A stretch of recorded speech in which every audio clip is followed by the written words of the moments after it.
The GTA World Championship is not difficult. Usually, you'd bring any of the plethora of race cars that you are given as prizes for going through the game. Heck, even the precursor events give you way overtuned JGTC race cars, among other GT originals. But as the title and thumbnail of the video suggest, we will not be doing that. Hi there, I'm Marzo, and today we'll be finding out whether you can beat Gran Turismo 2 with a Nissan Pulsar. Now, the version of GT2 that I'm playing does not have the Pulsar available in the used dealership right off the bat, so this is going to be a bit of a feature showcase that this game has. And that is trading. So I'll load up another save file, select the car I want, and purchase. Anyway, the starting performance is quite healthy, and its fully built form seems to be a force to be reckoned with. The beginning of the game is similar to each of these, so I'll take this time to talk about this car's performance in real life.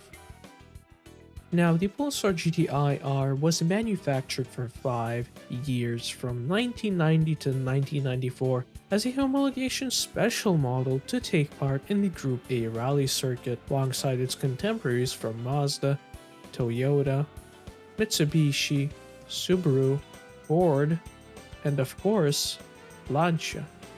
It was only ran for 2 seasons with full factory backing, achieving a best finish of 3rd in the 1992 Swedish Rally by Stig Blomqvist. Plagued with reliability and driver errors, the car didn't amount to much in terms of success on the world stage. Mind you, it never competed in a full championship across its tenure of competition, but the lack of immediate results and the unstable economic climate at the time led the bigwigs at Nissan to drop the works program entirely. Not all was lost, as in the hands of privateers running in the Group N circuit, the car achieved championship glory in 1992, driven by Gregoire Demivieux and Hiroshi Nishiyama, claiming 1st and 2nd respectively. And we are already at Trial Mountain, let's go! Now, the opposition this time around is not very balanced. I say this as there's a lot of new people that tune into this, and I don't know whether many of you are familiar with Gran Turismo or racing games as a whole. But if you've watched any Pokemon Challenge run or Let's Play, you'll know how every trainer encounter is essentially static, where you'll face the same trainer with the same Pokemon every single time without fail. Well, in Gran Turismo 2, and I imagine some other racing games, the events that you enter have a predefined table of opponents to pick from that appear when an event is loaded. But the game doesn't check whether an opponent has already been chosen, and it leads to situations like this, where I'm pitted against 2 Alpha 155 DTMs instead of 1 Alpha and, for example, 1 Calibra DTM. This does slightly help me, as the DTM cars, especially the 155s, are quite slow and are often just guarantees of a higher points finish, and you'd think this makes it easier for me. But when you have very fast cars like the Toyota GT1 or GT40, Venturi Atlantique, and you only have one of them, issues arise when it comes to the latter half of the championship, especially when doing a challenge like this, where you are down on power and rounds 4 and 5 at Rome and midfield respectively, heavily favored power and top speed. It is incredibly important to have cars that can take points away from each other. The Oracle Viper is one of the faster cars, but it really can't hold a candle to the GT1. Speaking of the race, it was quite eventful, as the aforementioned Viper kept me on my toes throughout the latter half of the race, not letting me to build any sort of substantial lead. But the biggest shock to me was the Toyota finishing 4th. It somehow failed to get past the TTLM, which is a rather quick car in its own right, but not usually when it comes to the AI piloting it. With that early points lead, the Toyota doesn't seem all that scary now, but if you've seen any of my previous runs, Getting a good points haul here is crucial to stay in the running. Ideally, I'd like to win the first 3 races, as that usually guarantees a 6-point lead when heading into the latter half of the championship, which is notoriously power dependent. Now, because I already have a larger than usual gap to what I perceive to be my main rival, I was a bit more lax when it came to my finishing position. But it didn't mean that I was going to take whatever was coming to me head on. I really wasn't expecting to climb through the field this quickly, but I was really determined as the Toyota was making moves, and by the time we've reached turn 10 on the opening lap, the GT1 managed to sneak past the TTLM. For the rest of the race, I was playing catch up as the Toyota was widening the gap between us and the lack of braking was making it really difficult to keep up. But after finding the perfect line through the corkscrew, I managed to close enough distance for a shot at getting past. But I was just that tiny bit too ambitious there and ended up being late on the brakes. Failing the move, I ended up finishing second. In hindsight, taking this result was a bad idea, as now I had less of a gap between me and the Toyota if it had finished runner-up in both races, which could have easily happened if I had been just that slight bit faster. Moving on, I can still rebuild the lead that I had previous, as Apricot Hill is very power and speed dependent, which should realistically be the end of me, right? The AIs aren't great at this track, despite its rather simplistic layout and fast nature. They suck at these Suzuka-esque guesses right at the start, often going wide at the final one. Case in point here with the TSO20 going wide. With that being said, I saw an opportunity, and I had to take it, sending her back for round 2. But my attempts at influencing the outcome of the championship were for naught, as the Toyota quickly recovers and gets past on the inside.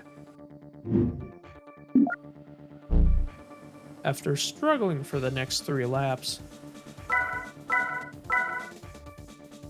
I finally get up to second place, right on the GT1's tail. I was a bit concerned at that point, as it was the start of the final lap and I couldn't really keep pace with it. But as I've said before, I came prepared. With a very near miss, slipping past both the Toyota and the inside wall there, I managed to get up to first right before the end. But it isn't over until I cross the line. Hello there. And I just barely managed to keep the red menace behind me, losing control as I crossed the line. I reckon if it had hit me just a tad sooner, I'd probably be singing a completely different tune right now. Despite the victory here, I'm still in the same place I was after race 1, leading the championship race with a 5 points gap to second. And the next venue is going to be the make or break of this championship run. Normally, Rome would be yet another difficult race, as the AI are incredibly good around here. But what makes it even more difficult is the fact that I only have a 5-point lead over the second place Toyota, and my control scheme is actively trying to sabotage me, so I've got my work cut out. I really have to hope to somehow finish ahead of the Toyota to even have a chance at winning the championship. Of course, it's not as difficult with the advent of save states, which allows me to save between races as opposed to not having that. But due to the random nature of the grids the game can spit out, it's necessary. I've not yet resorted to save scumming. That is the action of saving mid-race, but trust me when I say this, I was just inches away from doing it. I've spent nearly 2 hours in trying to get a decent result in this race, but on every attempt, the Toyota would just sneak past traffic like it was nothing. I was counting on the close grid formation and the fact that it started 4th being a boon for me to stay in this, but it really wasn't. Every attempt, it would get into the lead right before the end of lap 1, usually at the back stretch or the final turn of the lap, and would just rocket off into the distance. Under those circumstances, I'd have to finish second in both Rome and midfield, which the latter wasn't happening. And now you guys in the audience will say, well, why not try and reroll for an easier grid? Wouldn't that be a better use of your time? And to that I say, Yes. but I was already in too deep. The sunk cost fallacy and my ego won't let me go. So I pressed on. And then this happened.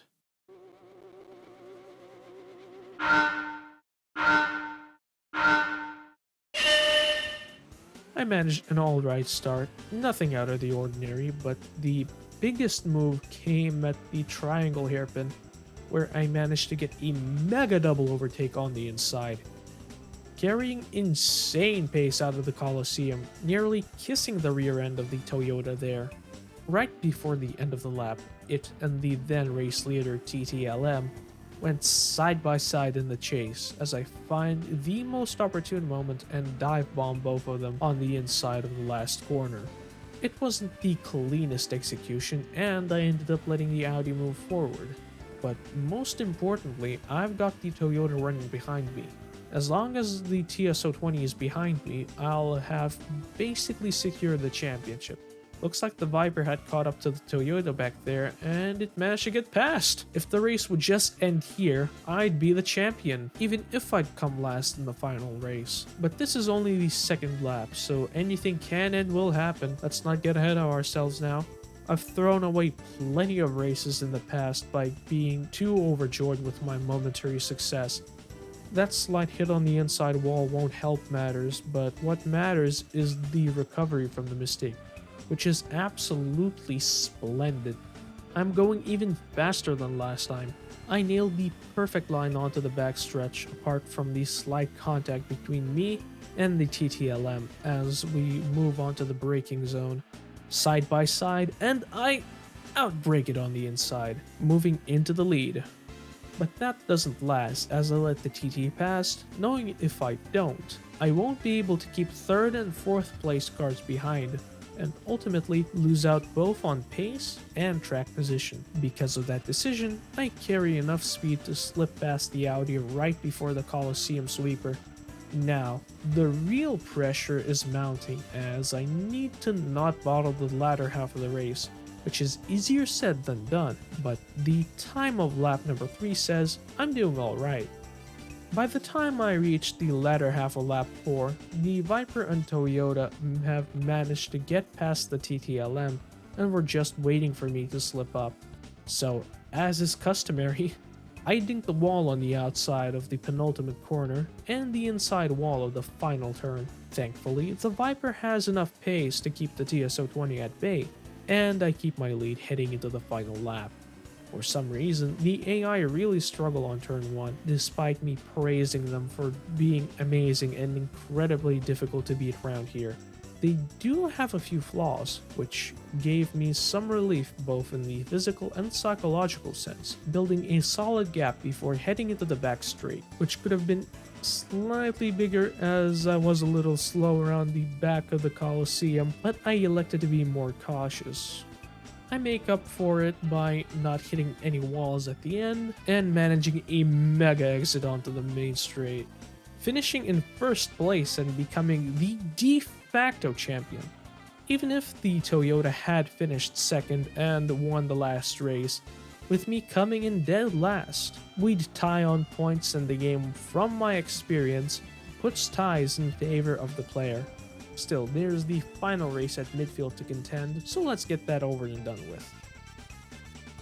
Now, because the stakes are non-existent, and really I can only get 4th place at best, which, spoilers, exactly what happens, as the field just rocket away into the distance, basically over a second a lap. There's nothing I can do, so I'm just going to use this as an outro segment. The car absolutely is brilliant. From my testing, I actually managed to beat the game with less power in this thing than I ended up using at the end. but because I was using a bit of a scuffed control scheme instead of my usual DS4, I decided to hook up a G29 and pedals. If I had just used my regular controllers, I probably would have even won 4 races and probably even came third in midfield, or at the very least I would be mingling with the upper half. But anyways, rant over. Also, Happy New Year and Merry Christmas, even though it's a bit late. I hope everyone's doing well, and I hope to see you in the next one. Take care, guys.